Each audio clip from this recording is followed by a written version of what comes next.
اس رحمت عالم کی کوئی بات کرے. الحمدللہ رب العالمین والصلاة والسلام علی حبیبہ محمد وعلی آلہ وصحبہ اجمعین. اعوذ باللہ من الشیطان الرجیم. بسم اللہ الرحمن الرحیم.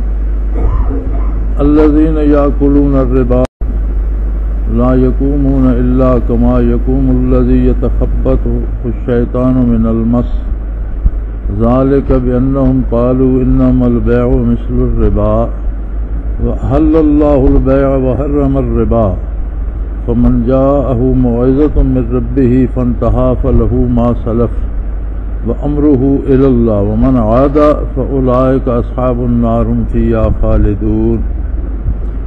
یمحق اللہ الربا ویربی الصدقات واللہ لا يحب كل کفار عصیم. ان الذين آمنوا وعملوا الصالحات واقاموا الصلاة وآتوا الزكاة لهم اجرهم عند ربهم لا خوف عليهم ولا هم يحزنون. اللهم سبحانك لا علم لنا الا ما علمتنا انك انت العليم الحكيم. مولاي صل وسلم دائما ابدا على حبيبك من زانت به السرور. سورہ بقرہ میں ہی ہمارے اسباق چل رہے ہیں. گزشتہ سبق میں انفاق فی سبیل اللہ کی بات تھی. اس سے پہلے بیع و شراء کی بحث گزری. رزق حلال کے حصول کی بات ہوئی. پھر اسے جائز مقامات پر خرچ کرنے کی بات ہوئی. اس کے بعد صدقات فرض اور نوافل کی بات ہوئی. اب معیشت کا ایک دوسرا رخ جو ظہور اسلام کے وقت دنیا پہ رائج تھا وہ تھا ربا، سود.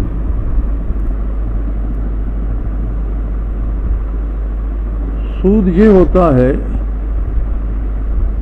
کہ آپ کسی کو رقم تو دیتے ہیں لیکن مشروط کر دیتے ہیں زیادتی کے ساتھ کہ اتنے عرصے میں اگر 100 دیا ہے تو میں آپ سے 110 لوں گا، 120 لوں گا. ایک فقہا کے نزدیک ایک قانون ہے کہ جہاں خسارہ یقینی ہو، نقصان یقینی ہو اور نفع کا امکان ہو، نفع وہمی ہو نقصان یقینی ہو، یہ جوا ہوتا ہے. لوگ اکثر نفع کی امید پہ جوئے میں رقم لگاتے ہیں لیکن ہوتا یہ ہے کہ اکثریت جو ہے وہ رقم ضائع کر بیٹھتی ہے، ہار جاتی ہے. تو جہاں نقصان یقینی اور نفع موہوم ہو یہ جوا ہوتا ہے. جہاں نفع یقینی اور نقصان موہوم ہو یہ سود ہوتا ہے. یعنی 100 دیا ہے اور 150 ہی لینا ہے یا 120 ہی لینا ہے یا 1 لاکھ دیا ہے 1,20,000 وصول کرنا ہے، یہ یقینی ہے. اس میں ایک وہم ہو سکتا ہے کہ جسے دیے ہیں وہ بندہ ہی مر جائے، بھاگ جائے یا کچھ ایسی صورتحال بن جائے، تو یہ ایک امکانی صورت ہے. ورنہ یقینی صورت یہ ہے کہ جو دیے ہیں وہ زیادتی وصول ہوگی، یہ سود ہے. اور جہاں نفع اور نقصان کی برابر امید ہو یہ تجارت ہے. نفع بھی ہو سکتا ہے، نقصان بھی ہو سکتا ہے. تو معاشرے میں اس وقت بھی سودی کاروبار رائج تھا. سودی کاروبار کی مصیبت یہ ہوتی ہے، اس کے نتائج یہ ہوتے ہیں کہ غریب غریب تر ہوتا جاتا ہے اور امیر امیر تر ہوتا جاتا ہے. دنیا میں جتنے نظام آئے معیشت ہیں ان میں اسلام کا اپنا معاشی نظام سب سے اعلیٰ، سب سے آسان اور سب سے نفع بخش ہے. اسلام نے پہلے تو دولت حاصل کرنے پہ اس کے ذرائع پہ پابندی لگائی ہے کہ معروف ذریعے سے دولت حاصل کی جائے، غیر معروف ذریعے سے نہیں، چوری سے، رشوت سے، یہ غیر معروف ذرائع ہے۔ معروف ذریعہ کیا ہے؟ کاروبار معروف ذریعہ ہے، ملازمت معروف ذریعہ ہے، مزدوری ایک معروف ذریعہ ہے، کاشتکاری، یہ 4 معروف ذرائع ہیں۔ معروف ذرائع سے محنت کر کے رزق حلال حاصل کیا جائے۔ اب دنیا کے جتنے معاشی نظام ہیں وہ دولت حاصل کرنے کے بعد اس میں کچھ سرکاری ٹیکس اور واجبات ہوتے ہیں، وہ لگاتے ہیں۔ حکومت وہ واجبات وصول کرنے کے بعد پھر دولت کو نہیں پوچھتی، وہ مالک کی اپنی ہے، وہ اسے غلط جگہ پہ لگاتا ہے، صحیح پہ لگاتا ہے، کیا کرتا ہے کیا نہیں۔ لیکن اسلام ایک ایک پائی کے خرچ ہونے تک آدمی کی رہنمائی کرتا ہے اور اس کا ساتھ دیتا ہے۔ صرف کمانے کی شرائط نہیں ہے بلکہ خرچ کرنے کے بھی مقامات اسلام نے متعین کر دیے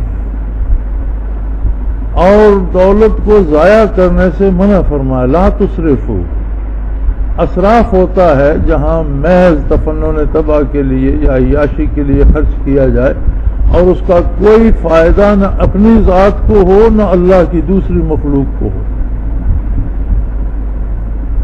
تو اسراف سے منع فرمایا۔ کھانے پینے سے نہیں روکا، کلوا واشربوا، استعمال کرو جائز حد تک، اپنی ضرورتیں پوری کرو، کھاؤ پیو، دولت تمہارے پاس ہے تو اللہ نے جتنی دولت دی ہے اس کے مطابق زندگی بسر کرو، اس کے مطابق لباس پہنو، اپنی حیثیت کے مطابق گاڑی رکھو، گھر بناؤ، منع نہیں فرمایا، لیکن اسے ضائع نہ کرو اس لیے کہ وہ تمہاری نہیں ہے، تمہارے پاس امانت ہے۔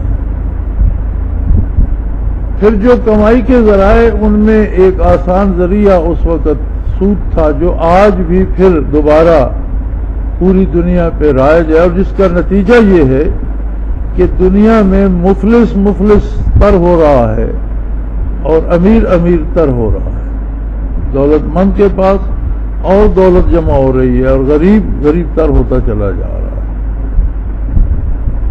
بعض لوگ عجیب سا سوال پوچھتے ہیں کہ جی انتہائی ضرورت ہے، بہت مجبوری ہے تو اس میں سود لیا جا سکتا ہے، تو آپ کو کس نے یہ بتایا ہے کہ جس آدمی کے پاس دولت کی فراخی ہو وہ سود لیتا ہے؟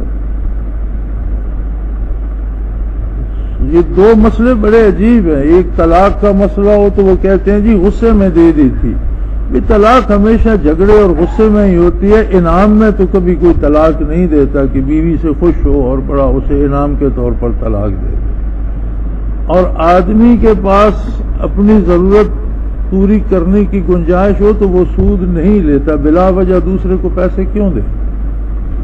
ہمیشہ ضرورت مند ہی مار کھاتے ہیں، اور یہی اللہ پر بھروسہ ہے کہ اگر ضرورتیں مجبور کرے تو حرام کی طرف نہ جائے، حلال اور جائز وسائل کی طرف جائے، یہی تو دیکھنا ہے۔ تو فرمایا جو لوگ سود کھانے سے باز نہیں آتے، الذین یاکلون الربا لا یقومون الا کما یقوم الذی یتخبطہ الشیطان من المس، روز حشر وہ اس طرح کھڑے ہوں گے جیسے دنیا میں کسی کو جن نے پکڑ کر دیوانہ بنا دیا، کسی کو شیطان نے یا جن نے مس کر کے ہاتھ لگا کر اس پہ اپنی جو ہے اس کی قوت وہ القا کر کے اسے پاگل کر دیا۔ اس لیے کہ دنیا میں یہ کہتے تھے کہ البیع مثل الربا، بھائی تجارت بھی تو سود ہی کی طرح ہے نا، آپ پیسہ خرچ کرتے ہیں ساتھ پیسہ کماتے ہیں، تو سود میں بھی تو ہم پیسہ دیتے ہیں ساتھ پیسہ لیتے ہیں۔ اب اس کا جواب معاشی انداز سے بھی ہو سکتا تھا کہ اس میں یہ بہتری ہے، اس میں یہ نقصان ہے، مصالحانہ انداز سے بھی ہو سکتا تھا، لیکن قادر مطلق نے یہاں حاکمانہ جواب ارشاد فرمایا۔ غیرت الہی کو للکارنے والی بات ہے، جب ایک حکم اللہ کی طرف سے آ جاتا ہے تو اس میں تعویلیں گھڑنے کی گنجائش باقی نہیں رہتی۔ اللہ کا رسول صلی اللہ علیہ وآلہ وسلم جو فرما دیں وہاں تعویل ارشاد کے علاوہ کوئی چارہ نہیں۔ ایمان یہ ہے کہ وہاں سر تسلیم خم کیا جائے۔ تو یہاں جب لوگوں نے یہ اعتراض، سود خوروں نے یہ اعتراض کیا تو اللہ کریم نے فرمایا وَأَحَلَّ اللَّهُ الْبَيْعَ وَحَرَّمَ الرِّبَا، مالک کائنات نے تجارت کو حلال قرار دیا اور سود کو حرام قرار دیا ہے۔ حاکمانہ جواب ارشاد فرمایا کہ اللہ حاکم ہے، مختار کل ہے، کائنات اس کی ہے، دولت اس کی ہے، مال اس کا ہے، مخلوق اس کی ہے، تم اس میں حجت بازی کرنے والے کون ہوتے ہو؟ اس کی مرضی، اس نے تجارت کو جائز قرار دے دیا، اس نے سود کو ناجائز قرار دیا، اسے حلال قرار دیا، اسے حرام قرار دیا۔ لہذا سود کے معاملے میں کوئی جواز کی دلیل سنی نہیں گئی، کوئی بہانہ، کوئی عذر رب کریم نے قبول نہیں فرمایا، بلکہ حاکمانہ جواب ارشاد فرمایا کہ اللہ نے تجارت کو حلال قرار دیا ہے اور سود کو حرام قرار دیا ہے۔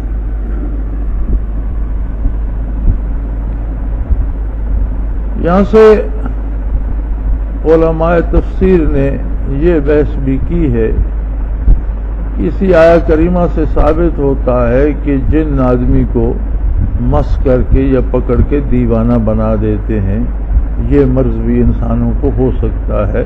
جنات کے اثرات سے وقتی طور پر حواس مختل ہو جاتے ہیں، بے ہوش ہو سکتا ہے، اسے تکلیف ہو سکتی ہے، ایذا ہو سکتی ہے۔ تو جس طرح دنیا میں کسی کو جن نے پکڑا ہو اور وہ دیوانہ ہو گیا ہو، فرمایا روز حشر سود خوار اٹھیں گے تو اسی طرح دیوانے ہوئے ہوں گے۔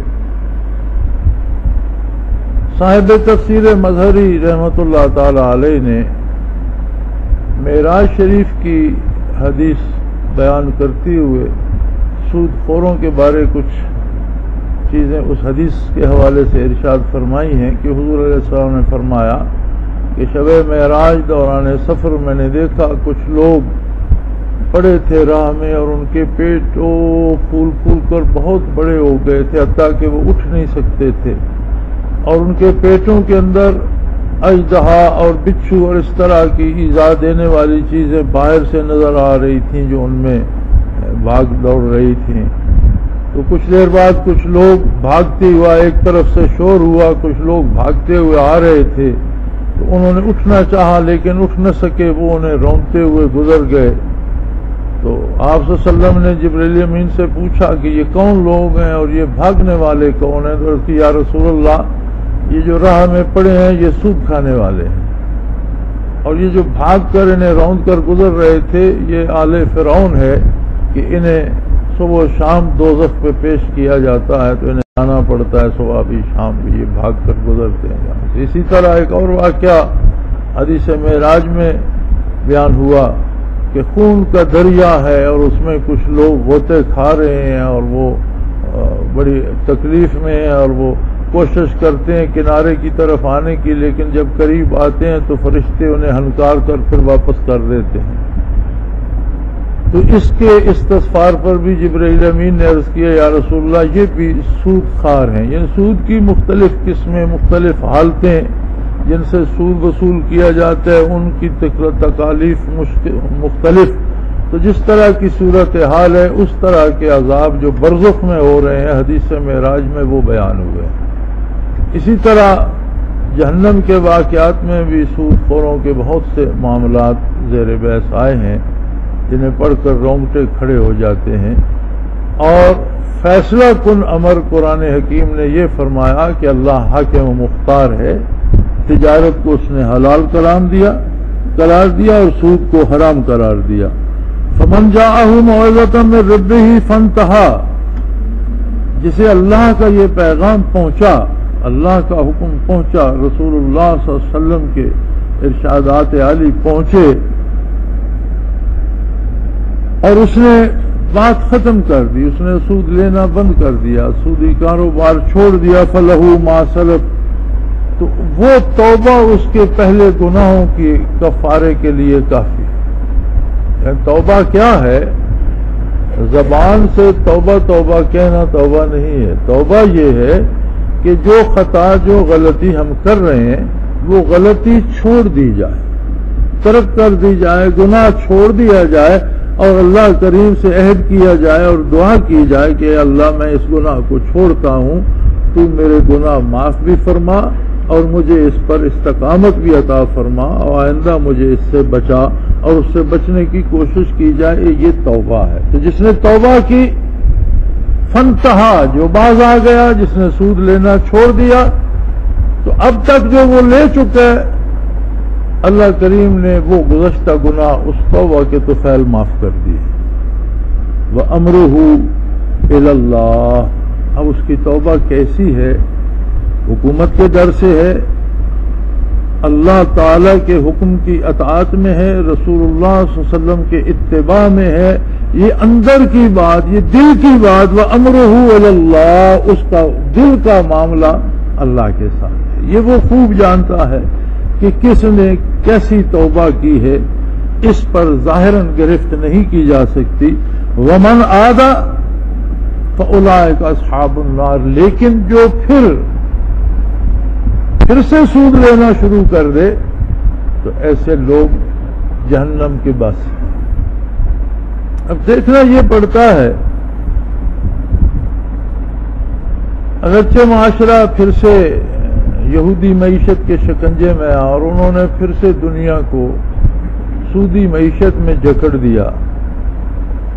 برے صغیر پر بھی جب انگریز قابض ہوا تو یہاں کی ساری معیشت بھی بدل کر سودی معیشت رائج کر دی گئی، لیکن الحمدللہ اللہ کریم کا احسان ہے، جو سبب بھی بنا، یہ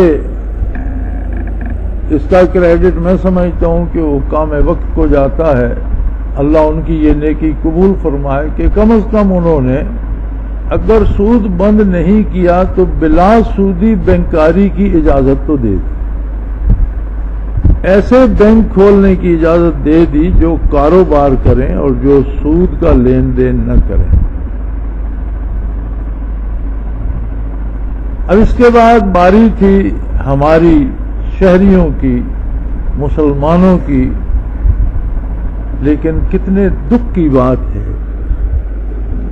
کہ آج بھی ہمارے امیر طبقے کا سرمایہ، کاروباری حضرات کا سرمایہ، کارخانہ داروں کا سرمایہ، زمینداروں کا سرمایہ، سرمایہ داروں کا سرمایہ آج بھی اکثریت سود ہی کھا رہی ہے، باز نہیں آئے۔ پہلے تو ایک عذر تھا کہ ملک کا سارا نظام سودی ہے، لیکن اللہ کریم نے جب یہ احسان فرمایا اور توفیق دی حکمرانوں کو کہ اگرچہ سودی نظام بند نہیں ہوا لیکن بلا سودی بینکاری کی اجازت تو ہو گئی۔ اب کوئی زبردستی تو نہیں ہے کہ ہر بندہ خواہ مخواہ سود کھائے، جو سود نہیں لینا چاہتا وہ بلا سودی بینکاری میں اپنے پیسے رکھے۔ لیکن کتنے دکھ کی بات ہے کہ لوگ ایسے حرام ایسا رج بس گیا ہے ہمارے خون میں، لہو میں، وجود میں، کہ آج بھی زیادہ تر سرمایہ سودی بینکوں کے پاس ہے، اور بہت کم ایسے خوش نصیب ہیں جنہوں نے اپنا سرمایہ وہاں سے لے کر بلا سودی بینکوں میں رکھا۔ تو اس کا مطلب یہ نہیں ہے کہ ہم مجبوری میں گناہ کر رہے ہیں، اس کا مطلب یہ ہے کہ ہم اللہ اور اللہ کے رسول صلی اللہ علیہ وسلم سے اور اللہ کے دین سے ذاتی طور پر دور ہو چکے ہیں۔ ہم بہانے تلاش کرتے رہتے ہیں گناہ کرنے کے، برائی کرنے کے، اور سود کا کھانا ایک ایسا گناہ ہے جو نہ صرف عبادات کو بلکہ ایمان تک کو تباہ کر دیتا ہے۔ سود خار کی کوئی عبادت قبول نہیں ہوتی، خواہ وہ کتنے روزے رکھے، کتنی تبلیغ کرے، کتنے سفر کرے، اور سود سے جو گوشت بنتا ہے وہ جنت میں نہیں جائے گا، اس کے لیے جہنم ہی موزوں جگہ ہے۔ اور پھر سود خوار کے لیے اللہ کریم نے جو لفظ استعمال فرمایا ہے وہ یہ ہے اولئک اصحاب النار ہم فیہا خالدون، وہی سزا جو کافر کی ہے۔ سود سے باز نہ آنے والے اور سود کھانے والے کے لیے بھی قرآن کریم نے وہی سزا تجویز فرمائی ہے کہ یہ دوزخ کے رہنے والے اور دوزخ میں ہمیشہ رہیں گے۔ خلود فی النار کافر کے لیے ہے، اس کا مطلب ہے کہ اگر کوئی سود کھانے سے باز نہیں آتا تو اس کے ایمان کا بھی کوئی اعتبار نہیں، اس لیے کہ ایمان ایک دعویٰ ہے۔ میں کہتا ہوں الحمدللہ میں مسلمان ہوں، یہ میرا دعویٰ ہے، لیکن میرا کردار اس کی گواہی دے گا، میرے اعمال اس کے گواہ ہوں گے کہ یہ حرام نہیں کھاتا یہ مسلمان ہے، یہ ناجائز کام نہیں کرتا یہ مسلمان ہے، یہ کسی کی عزت و آبرو کو نہیں چھیڑتا یہ مسلمان ہے، یہ کسی کو ایذا نہیں دیتا، کیوں نہیں دیتا؟ اس لیے کہ یہ مسلمان ہے۔ وہ جو ہمارا کردار ہوگا وہ گواہ ہوگا ہمارے اس دعوے پر کہ میں مسلمان ہوں، اور اگر کردار معاذ اللہ گواہی نہ دے تو پھر باقی ایمان کا نرا دعویٰ رہ جاتا ہے، اور دعویٰ بغیر ثبوت کے قابل قبول نہیں ہوتا۔ کوئی شخص یہ کہہ دیتا ہے یہ میری جائیداد ہے، اب کہنا تو کوئی کسی پہ پابندی نہیں، کوئی کہہ دیتا ہے، لیکن پوچھیں گے تمہارے پاس اس کا کیا ثبوت ہے؟ تمہیں وراثت میں ملی، تم نے خریدی، تمہارے پاس اس کا کوئی کاغذ پرچہ، کوئی ڈاکومنٹ، کوئی تحریر ہے؟ کوئی تمہارے پاس دو بندے گواہ ہیں جو بتائیں کہ یہ جگہ تمہاری ہے؟ تو ہر دعوے کے ثبوت کے لیے اس کے گواہ چاہیے ہوتے ہیں۔ ایمان ایک دعویٰ ہے اور ہمارے اعمال اس کے گواہ ہیں، بلکہ امام احمد بن حنبل، امام شافعی، امام مالک رحمۃ اللہ تعالی علیہ مجمعین، یہ حضرات فرماتے ہیں کہ ایمان نام ہی اعمال کا ہے۔ ایک شخص کہتا ہے میں مسلمان ہوں، لیکن وہ صرف تارک صلاۃ ہے، نماز نہیں پڑھتا، انکار کرے پھر تو کافر ہو جائے گا، لیکن اس نے زندگی بھر نماز چھوڑے رکھی ہے، نماز نہیں پڑھتا، وہ فرماتے ہیں اگر مر جائے تو اس کا جنازہ جائز نہیں ہے، اسے مسلمانوں کے قبرستان میں دفن نہیں کیا جائے۔ اور فرماتے ہیں کہ اگر مسلسل ایک بار، دو بار، تین بار کہنے سے انکار نہیں کرتا اور عبادات کی طرف آتا بھی نہیں تو حکومت کو چاہیے کہ اسے جیل میں ڈال دے جب تک توبہ نہیں کرتا، اور بغیر توبہ کے مر جائے تو اس کا جنازہ نہیں پڑھا جائے گا، اسے مسلمانوں کے قبرستان میں دفن نہیں کیا جائے۔ امام اعظم ابو حنیفہ رحمۃ اللہ تعالی علیہ یہاں فرماتے ہیں کہ یہ درست ہے کہ اسے تنبیہ کی جائے، پھر بھی اگر وہ درست نہیں ہوتا تو اسے قید کر دیا جائے تا آ کے توبہ کرے، اور توبہ کر لے تو پھر تو اسے معاف کر دیا جائے۔ لیکن وہ فرماتے کہ یہ دعویٰ کرنا کہ میں مسلمان ہوں اور کلمہ پڑھنا یہ بھی ایک عمل ہے، اس لیے اسے مسلمان شمار کیا جائے، اسے مسلمان سمجھا جائے کہ یہ دعویٰ کرنا اور لا الہ الا اللہ محمد الرسول اللہ صلی اللہ علیہ وسلم پڑھنا بھی تو ایک عمل ہے۔ آخر میں وہ بھی رعایت نہیں کرتے کہ اگر بے عمل ہی مر جائے تو پھر اس کا جنازہ نہ پڑھایا جائے، اسے مسلمانوں کے قبرستان میں دفن نہ کیا جائے۔ اگر ترک صلاۃ پہ یہ وعید ہے تو جو شخص سود کھاتا ہے آپ اندازہ کر لیں کہ اس کے ایمان کی کیا ضمانت ہے۔ جس سے نماز رہ جاتی ہے اگر اس پہ یہ وعید ہے تو جو سود کھاتا ہے اور ساتھ کلمہ بھی پڑھتا ہے، نمازیں بھی پڑھتا ہے، ہم نے لوگوں کو دیکھا ہے تبلیغ میں چلے بھی لگا آتے ہیں، مساجد میں نمازیں بھی پڑھتے ہیں، روزے بھی رکھتے ہیں، حج بھی کرتے ہیں، عمرے بھی کرتے ہیں، لیکن سود نہیں چھوڑتے۔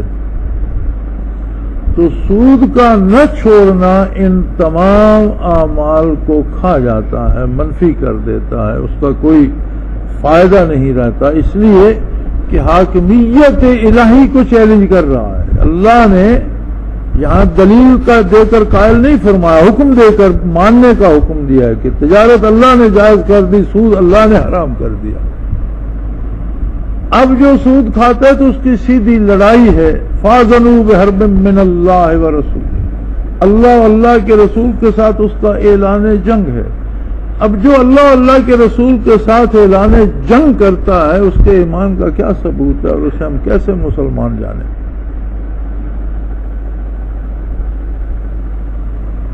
دوسری بات فرمایا یمحق اللہ الربا،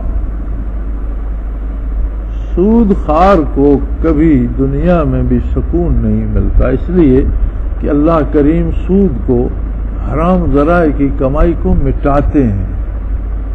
ایک شخص کروڑوں جمع کر لیتا ہے، اسے ڈاکٹر کہتے ہیں کہ تجھے صرف جو کی روٹی کھانی ہے، اب ان کروڑوں کو وہ آگ لگائے گا۔ جب اسے پروردگار عالم ایک لقمہ کھانے کا بھی کھانے کی اجازت نہیں دیتے، دودھ پیتا ہے بیمار ہو جاتا ہے، فروٹ کھاتا ہے بیمار ہو جاتا ہے، اچھا کھانا کھاتا ہے بیمار ہو جاتا ہے، ایک سزا لگ گئی ہے کہ تجھے یہ بھی نہیں کھانا، یہ بھی نہیں کھانا، یہ بھی نہیں کھانا، اور تجھے مٹھی برتنوں پہ گزارا کرنا ہے، اسے بچائیے۔ اس سود سے کیا حاصل ہوا؟ اس کے لیے اس کے ہونے یا نہ ہونے سے کیا فرق پڑا؟ سوتا ہے تو نیند نہیں آتی، چلتا ہے تو ہڈیاں چٹکتی ہیں، کام نہیں کر سکتا، بات کرتا ہے تو زبان لڑکھڑا جاتی ہے، نگاہ کم ہو جاتی ہے، تو ایک مردہ ایک لاش کی طرح زندگی گزارنے پہ مجبور ہو جاتا ہے۔ تو فرمایا اللہ کریم سود کو مٹاتے ہیں۔ سود کھا کر، حرام ذرائع سے دولت کما کر کوئی شخص نہ عزت حاصل کر سکتا ہے، نہ سکون اور نہ صحت۔ وَيُرْبِ الصَّدَقَاتِ، اور اللہ کی راہ میں حلال ذرائع سے جو کمایا جاتا ہے، جو خرچ کیا جاتا ہے، دونوں طرح اسے اللہ کریم برکت دیتے ہیں۔ اسے کھانے کی اجازت بھی دیتے ہیں اور اسے اس سے صحت بھی دیتے ہیں، اسے سکون بھی عطا کرتے ہیں، وہ مطمئن بھی رہتا ہے، دنیا میں بھی اسے اطمینان و سکون نصیب ہوتا ہے اور آخرت میں بھی۔ واللہ لا يحب كل کفار اثیم، اللہ کریم کافروں سے کبھی محبت نہیں کرتے، جو ان کی عظمت کا انکار کر دیں ان سے اللہ محبت نہیں فرماتا۔ اسی طرح جو شخص اپنی زندگی گناہ کے لیے وقف کر دے، اللہ اس سے بھی محبت نہیں کرتا۔ کفار اثیم، کفر کرنے والوں کو اور مسلسل گناہ کرنے والوں کو۔ گناہ کا ہو جانا انسانی فطرت ہے، خطا کا ہو جانا بشریت کا تقاضا ہے، بھول کر غلطی کر لینا تقاضا بشریت ہے، لیکن اپنی غلطی پہ توبہ کرے، نادم ہو، اللہ سے معافی چاہے۔ ہمیں بڑا شکوہ ہوتا ہے شیطان سے، اور میں یہ سمجھتا ہوں کہ ہم مسلمانوں نے تو یہ آسان سا ایک بہانہ تراش لیا ہے کہ جو جرم ہم کرتے ہیں ہم کہتے ہیں جی بس شیطان نے مجھ سے کرا دیا، حالانکہ آج کل ایسے جرائم ہو رہے ہیں جن پر میں یہ سمجھتا ہوں کہ شاید بعض اوقات شیطان بھی حیران ہوتا ہوگا کہ اس طرح کی بدماشی تو میں نے بھی نہیں سوچی تھی جو تم کر رہے۔ اس طرح کے گھنونے جرائم ہو رہے ہیں کہ لوگ شیطان کو مات دے گئے، اور نبی کریم صلی اللہ علیہ وسلم کا ارشاد عالی ہے کہ جو شیطان جنوں میں سے ہے اس سے زیادہ خطرناک وہ شیطان ہے جو انسانوں سے بن جاتا ہے۔ ان الشیاطین لیوحون الی اولیاءہم، قرآن کریم فرماتا ہے کہ شیطان اپنے دوستوں سے بڑی گپ لگاتا ہے، ان کی میٹنگیں محفلیں ہوتی ہیں، بات چیت ہوتی ہے، ان پر اپنی باتیں القاء کرتا ہے، یعنی انسان بھی گناہ کرتے کرتے شیطنت تک پہنچ جاتا ہے۔ اور حضور صلی اللہ علیہ وسلم کا ارشاد ہے کہ جو انسانوں میں سے شیطان بنتا ہے وہ ابلیس سے زیادہ خطرناک ہے، اس لیے کہ ابلیس دل میں وسوسہ ڈال سکتا ہے اور یہ ہاتھ سے پکڑ کر ساتھ لے جاتا ہے کہ چلو یہ جرم کریں گے۔ تو اللہ کریم نے کفار کے ساتھ ان شیاطین کو بھی رکھا ہے جو انسانوں سے شیطان بن جاتے ہیں اور انہیں اسیم کہاں ہے؟ کافر تو اعلانیہ اللہ و اللہ کے رسول کی ذات کا، صفات کا، اللہ کی ذات کا، اس کی صفات کا، حضور کی رسالت کا انکار کرتا ہے، کافر ہے۔ اسیم وہ ہے جو زبانی تو انکار کرتا ہے لیکن عملاً ساری عمر مخالفت کرتا ہے، نافرمانی کرتا ہے، گناہ میں زندگی ضائع کر دیتا ہے۔ فرمایا ایسے لوگ اللہ پسند نہیں فرماتا۔ ان الذین آمنوا وعملوا الصالحات وَأَقَامُوا الصَّلَاةَ وَآتَوُا الزَّكَاةَ لَهُمْ أَجْرُهُمْ عِندَ رَبِّهِمْ وَلَا خَوْفٌ عَلَيْهِمْ وَلَا هُمْ يَحْزَنُونَ۔ یقیناً وہ لوگ جو ایمان لاتے ہیں اور ایمان کے بعد ان کا کردار صالح ہو جاتا ہے۔ آمنوا وعملوا الصالحات، قرآن حکیم میں جہاں آپ دیکھیں گے، جہاں ایمان کی بات ہوگی ساتھ عمل صالح کی بات۔ ایمان کیا ہے؟ اللہ کی عظمت پر یقین، اور اس کی دلیل کیا ہے؟ اللہ کی اطاعت۔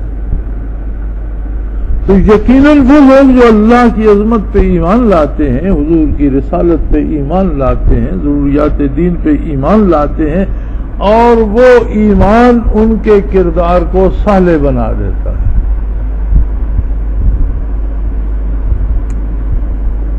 صالح اعمال کون سے ہیں؟ کس عمل کو عمل صالح کہیں گے؟ مختلف حضرات یہاں تشریف فرما ہیں، مختلف لوگوں کا معیار مختلف ہوگا، ہر آدمی کی سوچ مختلف ہے، اس کے اندازے مختلف ہیں، چیزوں کے بارے اس کی معلومات مختلف ہیں۔ اب کیا خبر کہ ایک چیز کو ایک بندہ ایک عمل کو غیر صالح کہتا ہے، ممکن ہے دوسرا اسی عمل کو صالح کہہ دے، اس کی رائے مختلف ہو سکتی ہے، کیونکہ معلومات مختلف ہیں، ماحول مختلف ہے، ضروریات مختلف ہیں، اپنی قوت مشاہدہ مختلف ہے، تجربات مختلف ہیں۔ تو کوئی ایک ایسا نقطہ، کوئی ایک ایسی بات چاہیے جس پہ کوئی اختلاف نہ کر سکے اور طے ہو جائے کہ یہ بات صالح ہے، یہ عمل صالح ہے، یہ بات طے شدہ ہے۔ ہر وہ بات، ہر وہ کام جو آقا نامدار صلی اللہ علیہ وسلم نے کرنے کا حکم دیا اور جس طریقے سے کرنے کا حکم دیا وہ عمل صالح ہے۔ ہر وہ بات، ہر وہ کام جو حضور نبی کریم صلی اللہ علیہ وسلم نے کرنے کا حکم دیا اور جس طرح کرنے کا حکم دیا وہ صالح ہے، اور ہر وہ بات، ہر وہ کام جس سے حضور نے روک دیا وہ غیر صالح ہے۔ معیار ہے محمد الرسول اللہ صلی اللہ علیہ وسلم، صلاحیت معیار ہے، آپ کی اطاعت کا نام ہے، آپ کی غلامی کا نام ہے، آپ کے نقش قدم کو سر و چشم پہ رکھنے کا نام ہے۔ اور جس نے نقوش کفے پائے رسول اللہ صلی اللہ علیہ وسلم کو چھوڑ دیا وہ ظلمت دنیاوی میں بھٹک گیا، اس میں کوئی صلاحیت نہ اس کے عمل میں ہے، نہ اس کے کردار میں ہے، نہ اس کی سوچ میں ہے، نہ اس کی فکر میں ہے۔ تو فرمایا ایمان کیا ہے؟ الذین آمنوا، وہ لوگ جو ایمان لائے، وعملوا الصالحات، اور غلام ہو گئے محمد الرسول اللہ، ان کا کردار ڈھل گیا اطاعت نبوی کے سانچے میں۔ کیسے ڈھل گیا؟ وَأَقَامُوا الصَّلَاةَ، اللہ کی اطاعت کو قائم کرنے کا سبب بن گئے۔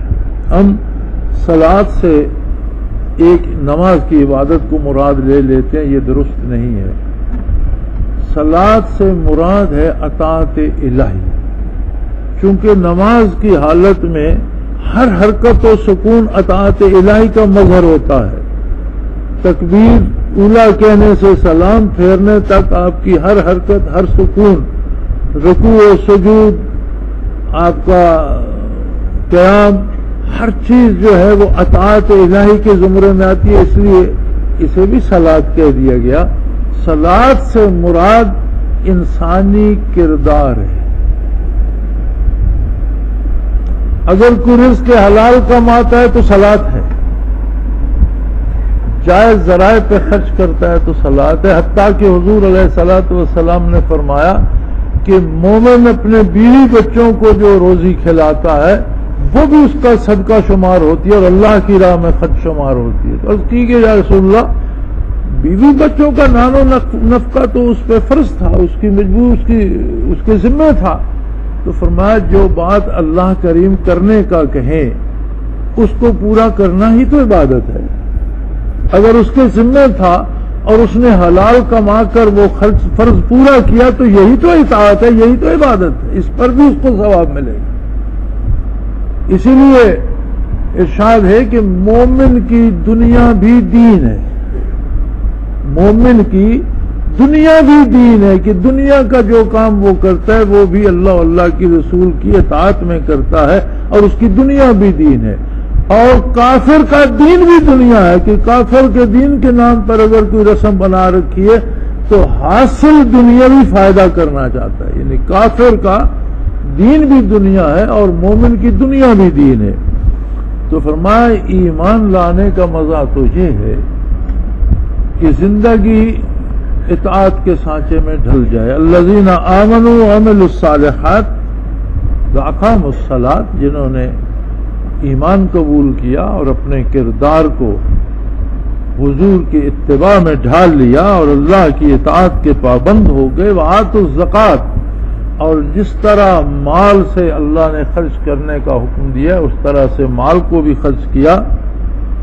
ایسے لوگوں کا بدلہ اللہ کے پاس ہے. لہم اجرہم عند ربہم،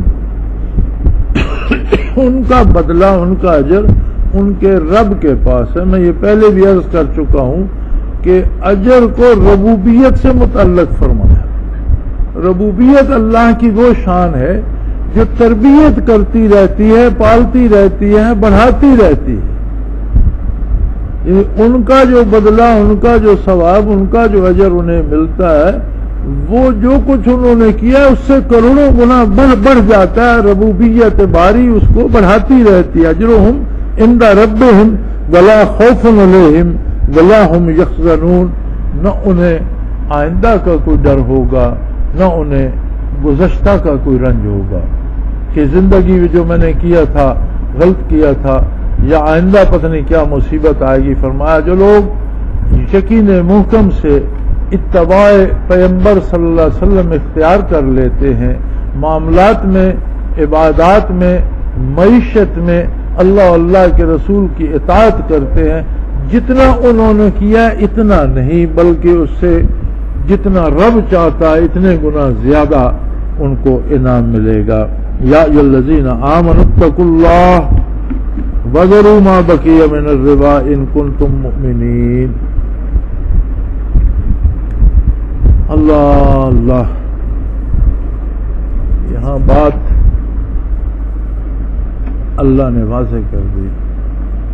خطاب الہی تین طرح سے ہے بنی نوع انسان کو. یا ایھا الناس عمومی خطاب ہے تمام اولاد آدم کو. یا ایھا الذین کفروا، کافروں سے بات کی جا رہی ہے، منکرین سے بات. یا ایھا الذین آمنوا، اس کے مخاطب وہ خوش نصیب ہیں جو خود کو مسلمان سمجھتے ہیں.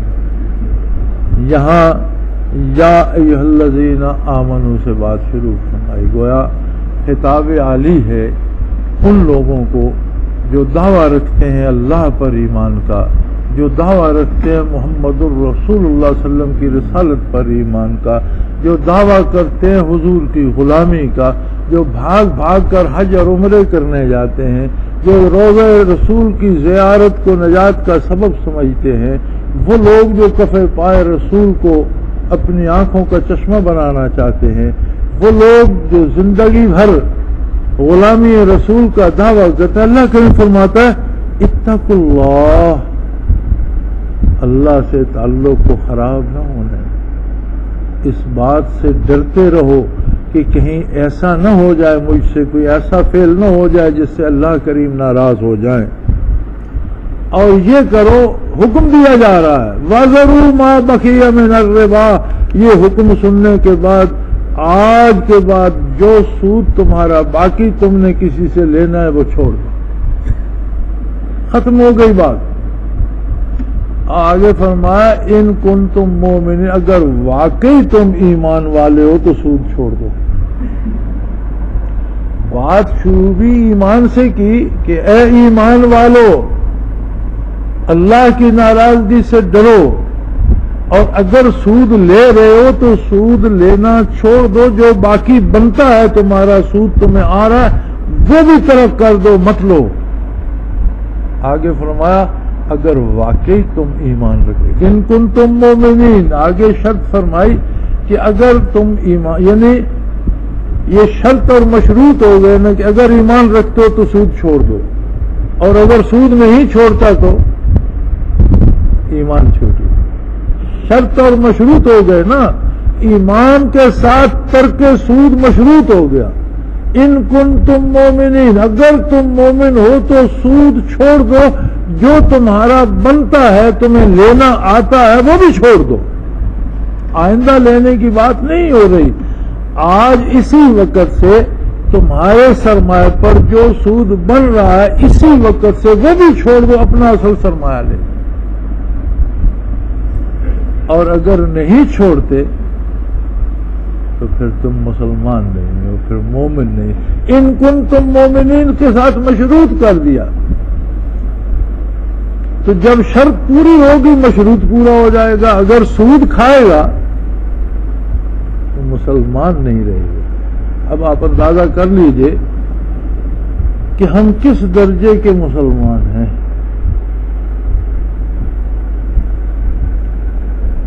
پھر اس پر بس نہیں فرمایا، فرمایا اگر تم سود سے باز نہیں آتے تو ایمان سے تو گئے ہی۔ فَإِن لَمْ تَفْعَلُوا فَأَذَنُوا بِحَرْبٍ مِّنَ اللَّهِ وَرَسُولِهِ، لیکن اس پر بس نہیں ہوگی، سود کھانا نہیں چھوڑو گے تو اللہ اللہ کے رسول کے ساتھ جنگ کے لیے تیار ہو جاؤ۔ یہ بات مت بھولیے کہ آیت یا ایھا الذین آمنوا سے شروع ہوئی تھی۔ لوگوں کو شکایت ہے اللہ سے، مسلمانوں کو شکایت ہے رب جلیل سے۔ آج ہر محفل میں یہ بات سننے میں آتی ہے کہ اللہ کافروں کو تو روز فتح دیتا ہے، مسلمانوں کو جہاں دیکھو مر رہے ہیں۔ یہ کوئی نہیں سوچتا کہ ہم مسلمان ہیں بھی کہ نہیں۔ اب سوچنے کی بات یہ ہے کہ اگر ہم پہ کافر غالب آ رہے ہیں تو دیکھنا تو اس بات کا ہے کہ ہم مسلمان ہیں بھی یا نہیں۔ یہی ایک جرم اگر ہم سود کھا رہے ہیں، ہمیں ایمان سے خارج کرنے کے لیے کافی نہیں، بلکہ یہ اللہ اللہ کے رسول کے ساتھ اعلان جنگ ہے۔ تو جس سے اللہ اعلان جنگ فرمائے گا، آپ کیا سمجھتے ہیں کہ اللہ اس پر چڑھ دوڑے گا یا اس پر فوجیں فرشتوں کی چڑھا دے گا یا رسول اللہ صلی اللہ علیہ وسلم اس کے لیے بدعائیں دینے بیٹھ جائیں گی؟ نہیں، ہوگا یہی کہ وہ اسی دار دنیا میں کہلاتا مسلمان ہوگا لیکن مار کافروں سے کھا رہا ہوگا۔ اللہ سے جو جنگ کرے گا اس کا نتیجہ یہی ہوگا کہ نام کا تو مسلمان ہوگا لیکن ذلیل کافروں کے جوتوں میں ہو رہا ہوگا، کافروں سے بھیک مانگ کر کھا رہا ہوگا، کافروں سے امداد کا طالب ہو رہا ہوگا، کافروں کی غلامی میں دم ہلا رہا ہوگا اور کافروں سے مار کھا رہا ہوگا، ذلیل و رسوا ہو رہا ہوگا۔ آج ہم بڑا شور کرتے ہیں، تصویریں دکھاتے ہیں ٹیلی ویژن پر، اخباروں میں، پھر نیچے بڑے جملے لکھتے ہیں بڑے بڑے دردناک، وہ بچوں کی تصویریں چھاپ دیں، وہ زخمی ہو گئے، مارے گئے، ان معصوموں کا کیا گناہ تھا، یہ آسمان سے پوچھ رہے ہیں۔ آسمان بھی ہم سے پوچھ رہا ہے کہ تم نے اللہ اللہ کے رسول کے ساتھ اعلان جنگ کیوں کر رکھا ہے؟ صرف ہم نہیں آسمان سے پوچھ رہے، ہم نہیں اللہ کریم سے پوچھ رہے کہ آج کافر ہم پہ غالب کیوں ہے۔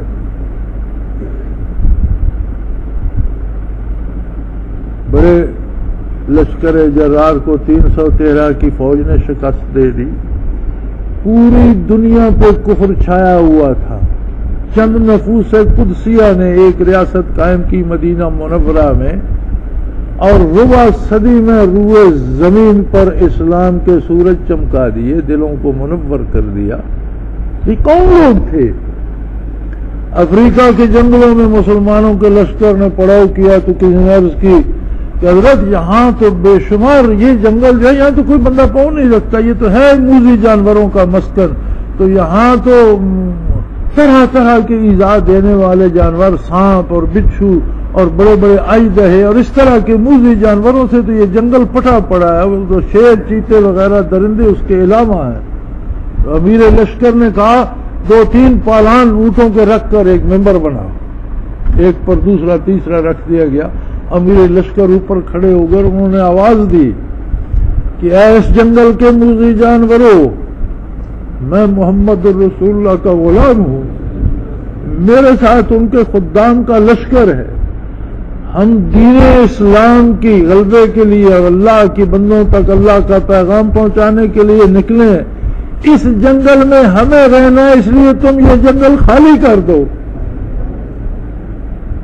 اور چشم فلک نے دیکھا کہ سانپ اور اژدہے اور موذی جانور چھوٹے چھوٹے اپنے بچوں کو بھی اٹھا کر بھاگے جا رہے تھے، پل بھر میں جنگل خالی ہو گیا، درندے نکل گئے، اژدہے نکل گئے، سانپ نکل گئے، بچھو نکل گئے۔ اس سیرت کے معروف واقعات ہیں۔ یہ کون لوگ تھے؟ ان کے لباس پھٹے ہوئے ہوتے تھے اور انہوں نے 2 لکڑیاں تلوار پر باندھ کر اوپر سے کپڑے سے باندھ رکھی ہوتی تھی، یہ ننگے گھوڑوں کی پیٹھ پہ سواریاں کر لیتے تھے، یہ بھوکا کھا لیتے تھے، یہ پیاسا رہ لیتے تھے۔ لیکن یہ کون لوگ تھے؟ کیا کمال تھا ان میں؟ یہی کمال تھا کہ وہ ایمان لائے تو ایمان کے سانچے میں ڈھل گئے۔ جب انہوں نے کہا محمد الرسول اللہ تو پھر باقی کچھ نہیں رکھا، پھر رسالت کے حکم کو اپنے اوپر طاری کر لیا۔ ان کی باتیں تو جنگل کے درندے بھی سنتے تھے۔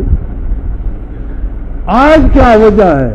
عورتیں بھی روح ہوتی ہیں تو آسمان سے ہماری کوئی مدد نہیں ہوتی، کافروں پر کوئی افتاد نہیں پڑتی، کسی کو زکام نہیں ہوتا، کوئی بیمار نہیں ہوتا، کسی پر بجلی نہیں گرتی، بچے قتل ہوتے ہیں تو کسی کے کان پر جوں نہیں رینگتی، بازاروں میں مارے جاتے ہیں، مساجد میں مارے جاتے ہیں، عبادت گاہوں میں مارے جاتے ہیں، سڑکوں پہ مارے جاتے ہیں، عدالتوں میں مارے جاتے ہیں، تھانے اور کچہری میں ہم قتل ہو جاتے ہیں، کوئی پوچھنے والا نہیں ہوتا۔ کیوں؟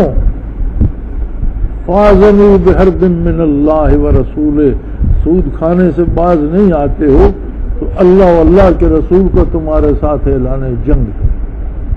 اب ہم کیا یہ سوچیں گے کہ اللہ یا اللہ کا رسول آگے آگے ہوں گے اور پیچھے فوج آ رہی ہوگی اور جنگ ہوگی؟ نہیں، اللہ کی جنگ ایسے ہی ہوتی ہے، گھر سے مار پڑتی ہے، وجود سے مار پڑتی ہے، دل ساتھ چھوڑ دیتا ہے، دماغ ساتھ چھوڑ۔ سب سے بڑی رسوائی یہ ہے کہ اسلام کے دعوے کے ساتھ کافروں کے آگے ذلیل ہونا پڑتا ہے، دستے سوال دراز کرتے ہیں کافروں سے۔ ہم وہ کپڑے پہننا فخر سمجھتے ہیں جو کافر اتار کر پھینک دیتے ہیں۔ کیسی عجیب بات ہے کہ ہمارا دانشور اور معززین کا طبقہ لنگے سے وہ کپڑے لے کر ان جیسا بن کر رہنا پسند کرتا ہے جو کافر اتار کر پھینک۔ اس سے بڑی بھی کوئی ذلت ہے؟ کھدر پہنو، سستا پہنو، کافر کی اترن تو نہ پہنو۔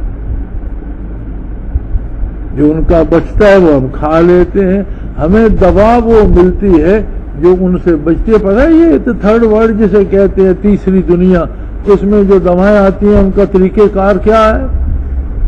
وہاں کی میڈیکل جو باقاعدہ آتی ہیں ان کا بھی عالم یہ ہوتا ہے کہ ان کی میڈیکل کمپنیاں جو دوائیں بناتی رہتی ہیں، جو چورن مارن بچتا ہے کچھ کسی کا وہ ملا کر پھر گولیاں بنا دیتے ہیں، وہ تھرڈ ورلڈ کے لیے ہوتی ہیں۔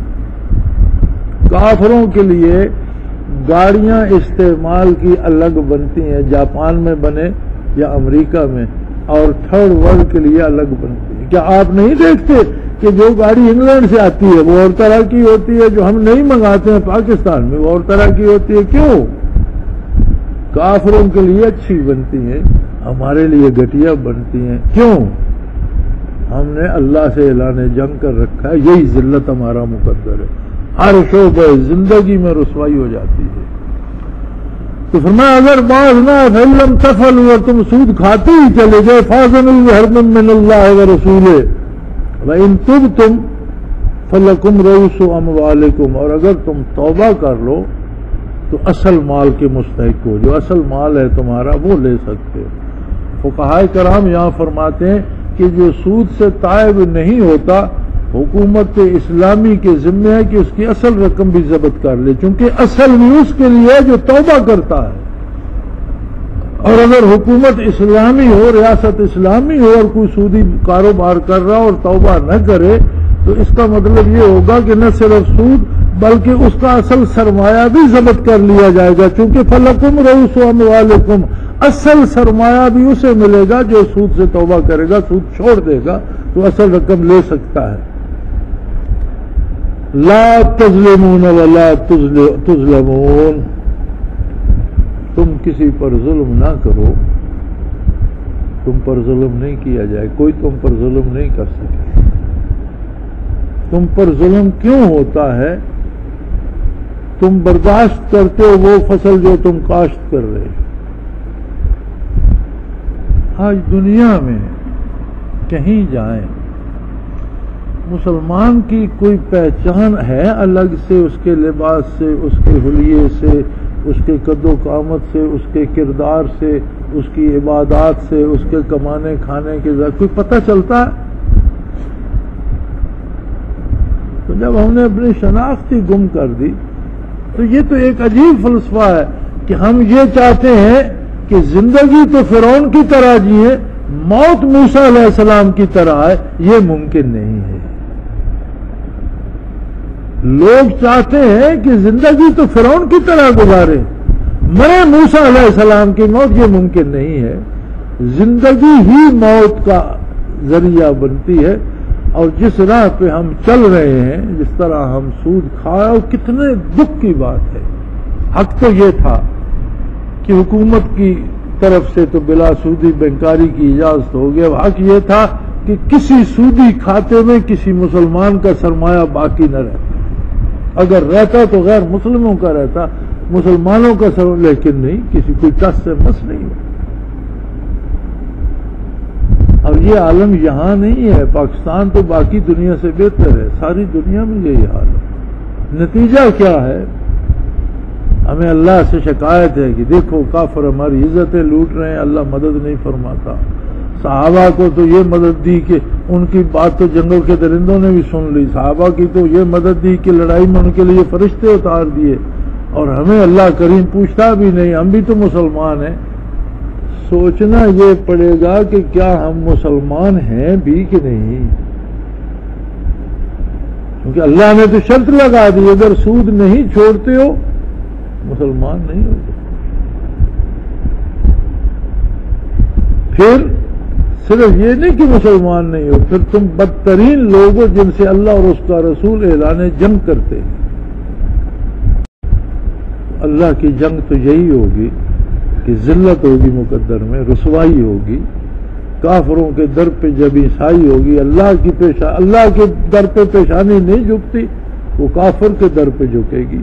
گھٹیا کے ہمیں نہیں پتا کہ یہ لوگ خنزیر کھانے والے اور شراب پینے والے، جن لوگوں کی غذا، جن کا مشروب حرام ہے، جن کی غذا حرام ہے، جن کی ہر ادا سے حرام تک فکر، ہم ان جیسا بننے پر کتنا فخر کرتے ہیں، ان کی طرح جینے پہ کتنا، ان سے مانگ کر کھاتے ہیں، ان کے اترے ہوئے کپڑے پہننا فخر سمجھتے ہیں، تو پھر انجام کیا ہوگا؟ ہر شاخ پہ الو بیٹھا ہے، انجام گلستان کیا ہوگا؟ اگر ہمیں آبرو چاہیے، اگر ہمیں عزت چاہیے، اگر ہمیں امن چاہیے، تو ہمیں اللہ و اللہ کے رسول کی اطاعت کرنا۔ ہم دہشت گردی کی نظر ہو رہے ہیں، حکومتی وسائل بھی خرچ ہو رہے ہیں اور بین الاقوامی وسائل بھی خرچ ہو رہے ہیں، دہشت گردی ختم تو نہیں ہو رہی۔ یہ ساری دنیا کی حکومتیں لگ گئی ہیں اور ختم کیا ہوتی، وہ بڑھتی جا رہی ہے۔ یہ نئے دستور ہیں، نئے زمانے کے لیے نئے دستور ہیں نئے زمانے کے لیے آگ ہی لائی گئی، آگ بجھانے کے لیے، ان دہشت گردی کو ختم کرنے کے لیے بڑے پیمانے پر دہشت گردی شروع کر دی جاتی ہے کہ دہشت گرد اگر 10-20 کو مار رہے ہیں تو حکومتیں لاکھوں کو مار دیتی ہیں. یہ کیا ہے؟ دہشت گردی ختم ہو رہی ہے. یعنی اس نے ایک ماچس سے آگ جلائی، آپ نے ایک تنور اس پر پھونک دیا، اس سے دہشت گردی کیسے ختم ہوگی؟ ختم ہوگی. مسلمان امین ہے پوری دنیا کے امن کا اگر یہ وفا کرے اللہ کے ساتھ اور اللہ کے رسول کے ساتھ. مومن کی طفیل کافر کو بھی امن نصیب ہوتا ہے. کیا ریاست اسلامیہ میں کافر نہیں بستے تھے؟ کیا انہیں انصاف نہیں ملتا تھا؟ کیا وہ امن سے نہیں جیتے تھے؟ کافر کو بھی امن نصیب ہوتا ہے اگر مسلمان اللہ اللہ کے رسول کی اطاعت کرے. اور جب اللہ اللہ کے رسول سے اعلان جنگ کی زد میں مسلمان بھی آ جاتا ہے تو کافر کا کیا پھر رسوائی مقدر بن جاتی ہے. اللہ کریم ہمیں توبہ کی توفیق عطا فرمائے، ہماری خطاؤں سے درگزر فرمائے اور ہمیں اپنے اور اپنے حبیب صلی اللہ علیہ وسلم کے ساتھ وفا کرنے کی توفیق عطا فرمائے.